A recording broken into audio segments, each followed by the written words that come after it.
Bonsoir et bienvenue dans un nouveau numéro de Hightech 221. Je dirais un exceptionnel numéro de Hightech 221 parce qu'aujourd'hui on se trouve au Dakar Digital Show. Pour le premier élément, nous allons vous parler d'Amadou Diop qui vient de créer une plateforme qui s'appelle Bled Kids. Bled Kids s'adresse à tous les enfants qui sont au village ou encore dans les zones les plus reculées au Sénégal et qui n'ont pas accès à des papiers administratifs.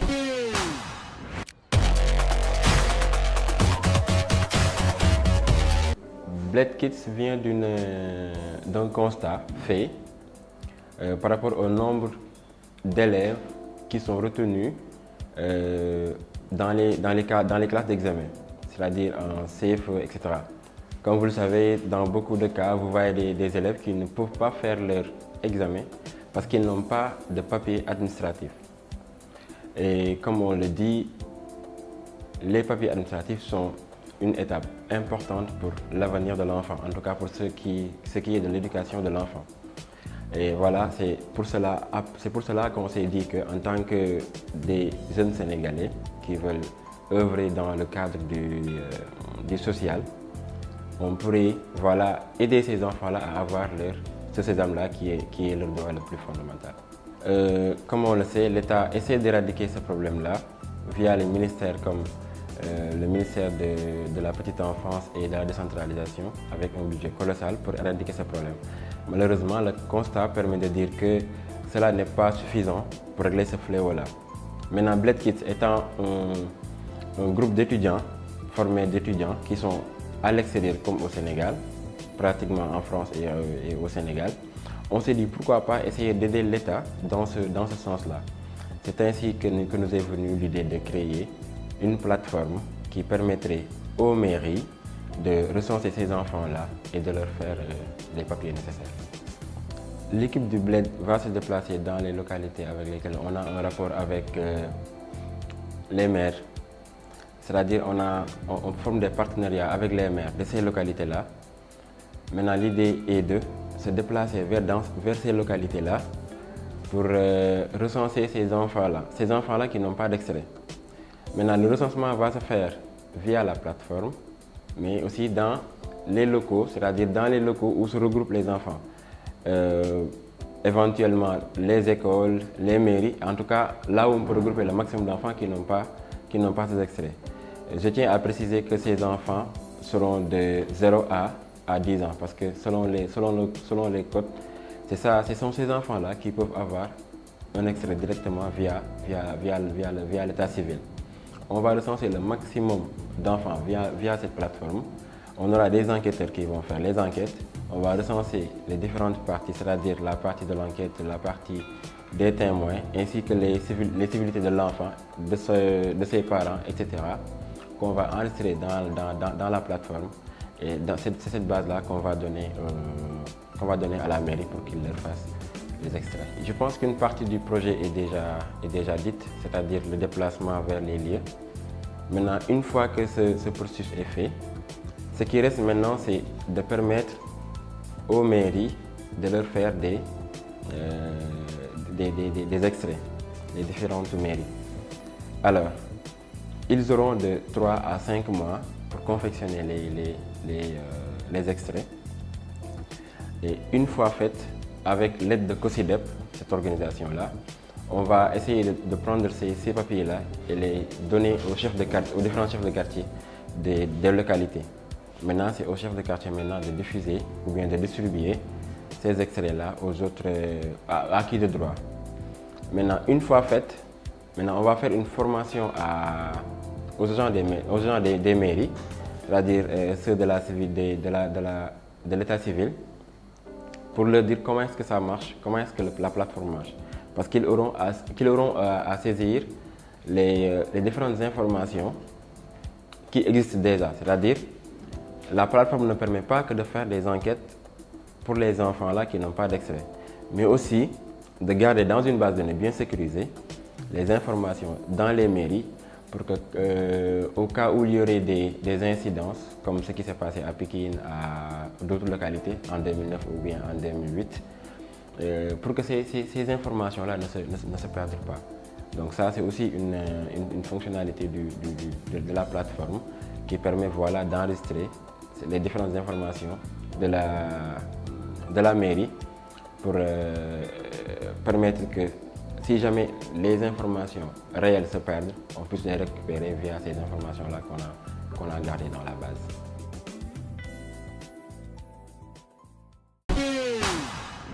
Il y a une communauté de parents qui se demandent de plus en plus à quel âge devraient-ils laisser leur enfant utiliser Internet. Alors à Hightech 221, nous avons décidé dans TechZoom de vous faire ce dossier.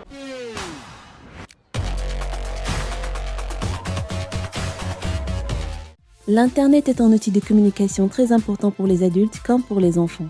Aujourd'hui, les enfants et les jeunes utilisent fréquemment Internet pour apprendre via l'accès à des informations, à des connaissances, des opinions, des outils éducatifs, voire même à une interaction avec des enseignants, pour communiquer, exprimer des idées, partager des informations et des expériences, pour interagir socialement avec des amis ou des pairs, pour innover, créer et partager des contenus, et aussi pour jouer et s'amuser.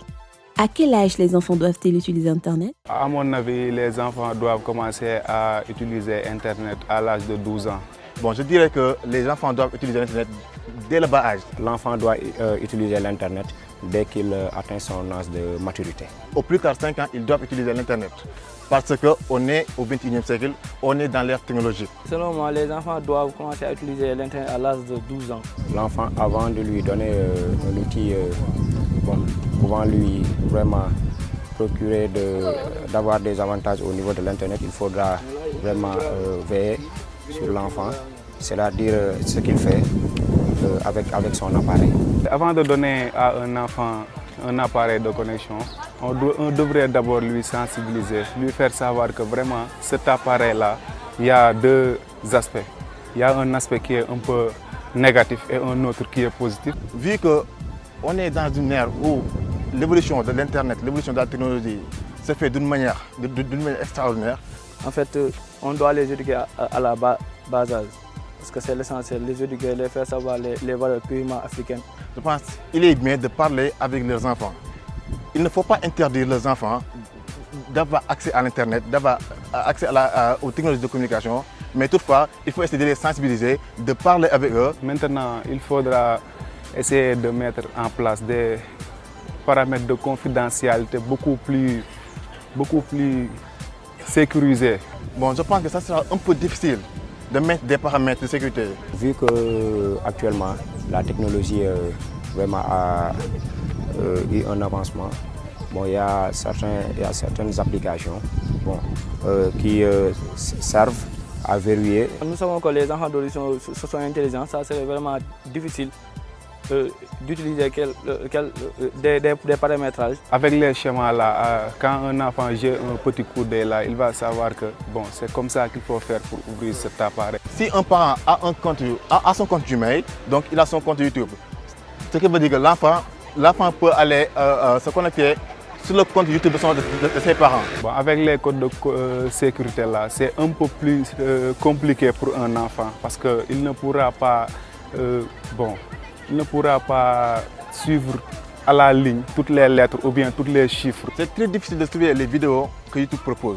Bon, je pense que YouTube n'a pas des catégories de vidéos dont certains appartiennent aux grandes personnes, d'autres aux enfants. Non, YouTube c'est une plateforme. À mon avis, à ce niveau, YouTube doit proposer des contrôles parentaux, c'est-à-dire permettre aux parents de contrôler en quelque sorte les vidéos que sont en train de lire leurs enfants.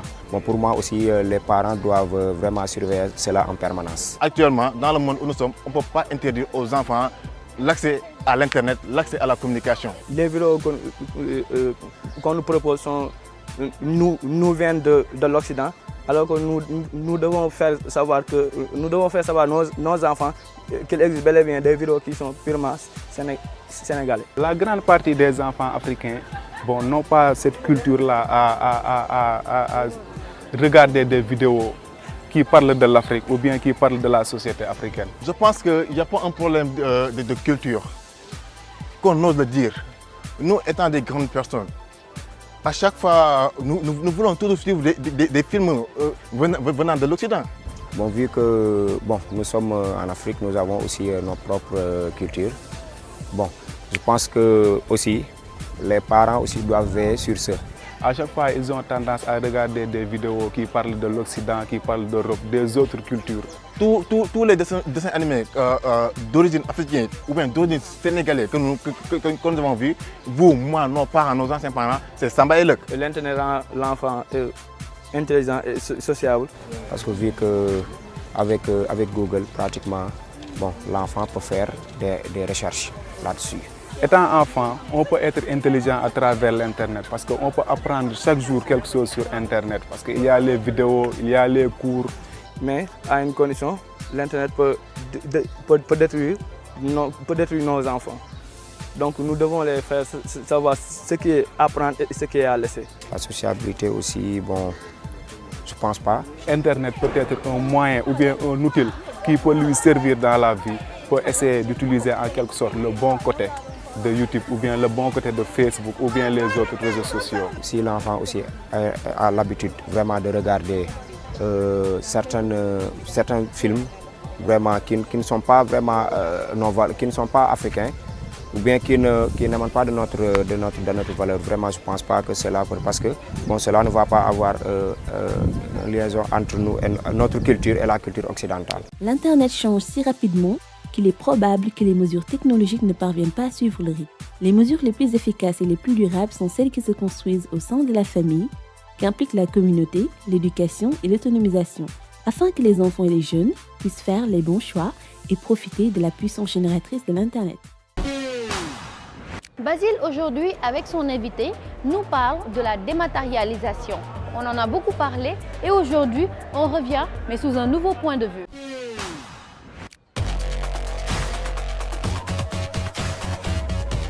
Alors, Mohamed Diouf, bonjour. Bonjour Basile. Vous êtes directeur de l'innovation, des études et de la gestion des projets au niveau de Guinée 2000. Oui, effectivement. Alors, Guinée 2000, c'est le guichet unique, c'est le fournisseur de plateformes de paiement, la sécurité digitale et enfin la dématérialisation. Oui. Alors, justement, nous allons parler de ce nom qui est tout le temps développé dans notre écosystème. En quelques mots, est-ce que vous pouvez nous expliquer un peu c'est quoi la dématérialisation? Effectivement, c'est un mot qui, à la limite, devient drôle parce que la première fois qu'on la prononce, oui, on risque de s'enfourcher un peu. Exactement. Mais ce n'est pas très compliqué. La substance de la définition réside dans le mot. Dématérialisation, c'est d'enlever une partie matérielle dans un processus existant et de le remplacer par quelque chose de digital ou de virtuel pour avoir les mêmes résultats, sinon améliorer. Donc la dématérialisation en deux mots, oui, excusez-moi, je m'enfourche moi-même. Exactement. La dématérialisation en deux mots, c'est la capacité de diminuer le nombre d'étapes ou de matériel dans un processus, fût-il le papier, fût-il le nombre de personnes à rencontrer pour pouvoir exercer une profession ou remplir une procédure ou compléter un processus. Alors c'est un domaine très innovant, mais qui demande beaucoup aussi de travail. En parlant de matérialisation, le fait de prendre une entreprise et entrer dans ce qu'on appelle la transformation digitale, parce que c'est des mots qui sont les mêmes, mais un aspect qui revient souvent, l'aspect de la sécurité. Comment prendre ces données, changer et avoir le respect qu'on doit par rapport à l'entreprise demandée. Voilà, et vous avez déjà mis le doigt sur un des premiers problèmes de la dématérialisation, la sécurité de l'information ou la sécurité des données. Effectivement, déjà la crédibilité de la dématérialisation réside dans le fait d'avoir la capacité de garantir le même niveau de sécurité. D'accord. Mais on peut déjà se rassurer parce qu'on peut avoir un niveau de sécurité supérieur. Déjà, si on regarde le cadre juridique qui nous accompagne, le Sénégal a pu voter depuis 2008 les lois qui encadrent la cryptographie, la sécurité des données, la protection de ces données. Nous avons la CDP au Sénégal qui existe comme commission. Si vous allez dans d'autres pays ou dans d'autres continents, vous avez la RGPD. Les États-Unis ont les règles.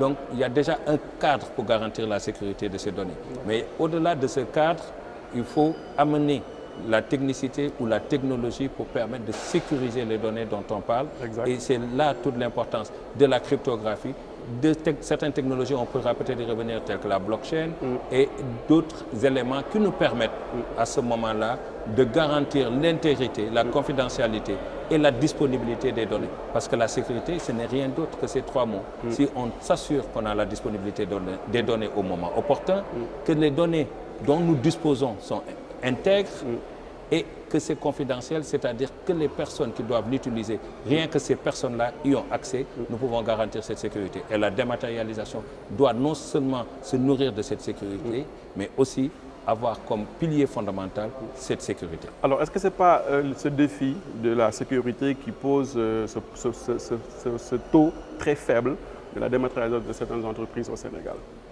Je pense que ce défi y participe, mais ce n'est pas uniquement. Pourquoi? Parce que, en fait, en réalité, nos données sont souvent plus sécures que des procédures papier.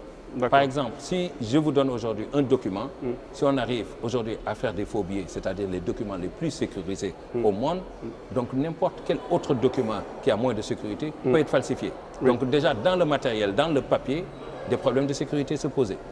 Et l'informatisation peut annihiler déjà ces genres de problèmes. Exactement. Donc dire que la sécurité est bloquant, c'est peut-être dû à un manque de connaissances et de sensibilisation, mais aussi d'éducation à travers, parce que je pense qu'il est beaucoup plus sûr aujourd'hui de faire une transaction avec votre carte de guichet automatique que de faire des chèques avec une falsification de signature et toute autre chose. Donc si on est à l'aise dans le paiement et le domaine bancaire, pourquoi ne le serait-on pas ailleurs?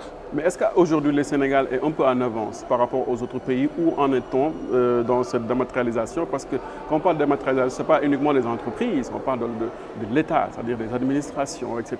À Guinée 2000, est-ce que vous avez déjà fait le bilan, en quelque sorte, de ce qui a été fait pour marquer un peu l'avancée de cette dématérialisation? Bilan peut-être pas, mais notre participation peut être chiffrée. Mais ce qui est important, et vous avez parlé d'État, et on peut aussi parler du Sénégal numérique. Oui, exactement, effectivement, 2025, et du travail que l'ADI fait. Donc on ne peut pas parler de dématérialisation sans État. Exact.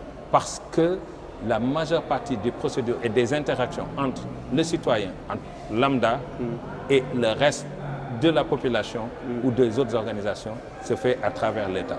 Vous avez des relations one-to-one avec des organisations, mais vous avez des relations one-to-X ou N avec l'État à chaque matin, à chaque jour, de vos impôts, de vos cartes d'identité, de votre passeport, de vos diplômes, de tout ce que vous faites dans la vie, à chaque étape, de la naissance à la mort, vous avez des interactions avec l'État.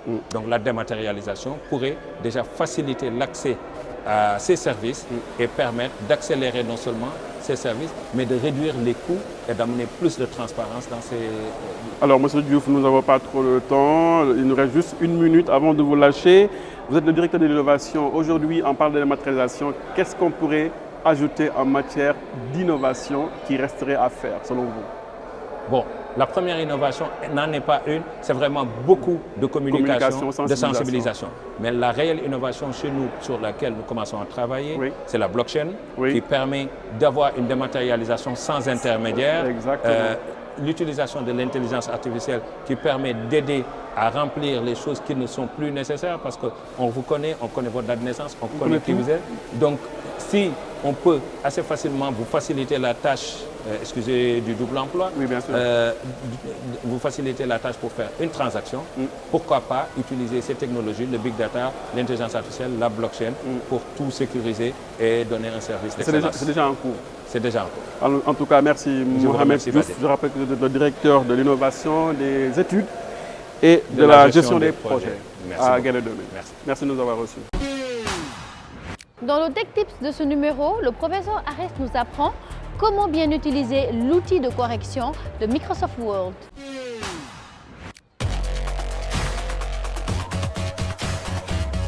Merci Mary. Pour le tips de ce numéro, nous allons vous faire la démonstration de comment bien utiliser l'outil de correction de Microsoft Word. Réaliser et corriger un document Word en affichant le suivi des modifications apportées et en y intégrant des commentaires. Le logiciel de traitement de texte de Microsoft est bourré de fonctionnalités méconnues, souvent ignorées des utilisateurs qui se contentent des fonctionnalités les plus basiques. Elles peuvent pourtant rendre de grands services en simplifiant les tâches fastidieuses. Word intègre un module révision qui qui permet d'appliquer des corrections non destructives à un document. Les passages corrigés sont barrés et la correction suggérée est affichée à côté, tandis que le correcteur peut intégrer des commentaires dans sa correction. Encore mieux, l'auteur du document peut ensuite choisir de valider ou non les corrections suggérées. Il faut dans un premier temps activer le suivi des corrections. Pour ce faire, dans le document Word, rendez-vous sur l'onglet Révision et cliquez sur Suivi des modifications. Une fois le suivi des modifications activé, la correction peut débuter. Supprimez les erreurs, effacez des mots ou des pans de phrases entières et rédigez directement vos corrections dans le document. À gauche de la ligne sur laquelle une correction a été appliquée, un trait rouge devrait apparaître. Il permet au correcteur de visualiser l'emplacement des corrections appliquées. Cliquez sur ce trait rouge pour dévoiler le détail des corrections effectuées. Vous devriez alors pouvoir visualiser les éléments supprimés, qui sont barrés, et les éléments ajoutés, visibles en rouge. Si vous n'êtes pas certain de la correction à apporter sur un passage précis, il est possible d'ajouter un commentaire dans le fichier. Sélectionnez le passage puis, toujours dans l'onglet Révision, cliquez sur Nouveau commentaire. Surligné en rouge, l'élément sélectionné est directement relié au commentaire qui vient prendre place dans une colonne située à droite du document. Cliquez sur le cadre du commentaire pour l'éditer. Lorsque vous ouvrez un document ayant été corrigé avec le module Révision intégré, il existe plusieurs possibilités pour valider ou rejeter les corrections. Placez le curseur au début du texte, puis dans l'onglet Révision, cliquez sur Accepter. La première correction suggérée devrait être sélectionnée. Cliquez à nouveau sur Accepter pour la valider. Pour ce qui concerne les éventuels commentaires saisis, cliquez sur le commentaire dans la colonne de droite et après en avoir pris connaissance, cliquez sur le bouton Supprimer. Les corrections peuvent également être validées une par une, directement depuis le menu du clic droit. Il faudra alors choisir de valider ou de refuser l'insertion. Enfin, si vous ne souhaitez pas en revue la totalité des corrections apportées dans un document, vous pouvez parfaitement décider de toutes les valider en une seule fois. Pour ce faire, cliquez sur le menu déroulant du bouton Accepter depuis le ruban et choisissez d'accepter toutes les modifications et d'arrêter le suivi. Tous les éléments corrigés dans le document seront alors validés. Et le suivi de correction qui permet d'afficher en rouge toutes les modifications apportées dans un document sera désactivé. Le document original reprend son affichage classique et peut à nouveau être édité par son auteur. Et voilà, c'était tout pour le tips de ce numéro. J'espère que ce tips vous aidera à bien utiliser l'outil de correction de Microsoft Word. On se donne rendez-vous prochainement dans un nouveau tips. Merci. Vous connaissiez le t-shirt dans sa simplicité, mais vous ne connaissiez pas le t-shirt connecté. C'est un t-shirt sur mesure qui vous permet de mesurer vos besoins physiologiques. Donc surtout pour ceux qui ont des problèmes cardiaques, entre autres.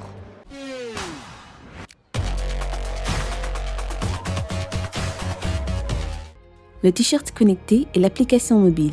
Grâce à un suivi continu tout au long de la journée, la solution vise à prévenir les risques en matière cardiaque. Elle se situe dans la lignée des produits de télésurveillance, pas dénués d'intérêt à l'heure où la population vieillit et que les lits se font de plus en plus rares dans les hôpitaux. Le dispositif mesure 6 paramètres physiologiques distincts, la fréquence cardiaque, les respirations abdominales et thoraciques, la température corporelle, l'activité physique et l'impédance pulmonaire. Un kit de développement est proposé aux clients pour l'adapter à chaque usage. Le t-shirt NextSkin permet de suivre la persistance de l'effort au-delà de la période de stage et de s'assurer que la trajectoire est maintenue. Doté d'une autonomie de 24 heures, avant de nécessiter une recharge d'environ 3 heures, le t-shirt connecté est lavable à la machine. L'accent a été mis sur le confort d'utilisation, sachant que les malades chroniques seront les premiers à trouver un intérêt à la solution. Si vous êtes comme le professeur Harris, vous ne savez rien faire de vos 10 doigts, ni cuisiner, ni éplucher, ni rien du tout, alors VoWirk est pour vous. Qu'est-ce que VoWirk? C'est un robot qui va vous permettre de faire vos menus. Alors à la découverte. Vous êtes une terreur en cuisine? Vous n'avez pas le temps de vous faire à manger correctement le soir? Voici notre sélection pour choisir un robot cuiseur multifonction. VoWirk propose ici le 6e robot cuiseur multifonction Thermomix. L'engin a pour principale fonction d'être connecté en Wi-Fi. L'application Cookidoo se trouve directement intégrée dans l'écran tactile 6,8 pouces de l'appareil. Sa balance profite d'une précision au gramme près. Il mélange, mixe, émulsionne, cuit à la vapeur, broie, mijote, fouette, hache, réchauffe, rissole et pétrit. Il bout également l'eau des pâtes et du thé. L'on peut même faire fermenter du yaourt. Il monte jusqu'à 160 degrés afin de saisir les ingrédients contenus dans le bol de 2,2 litres par palier de 5 degrés. Par ailleurs, Cookidoo peut générer automatiquement des listes de courses et planifier des repas sur une semaine. Un vrai chef cuistot à la maison. Hightech 221, c'est fini. J'espère que vous avez apprécié les sujets présentés. Nous vous donnons rendez-vous dans 15 jours pour d'autres rendez-vous de Hightech 221. En attendant, j'espère que vous avez bien enjoy le Dakar Digital Show parce que tout se passe ici.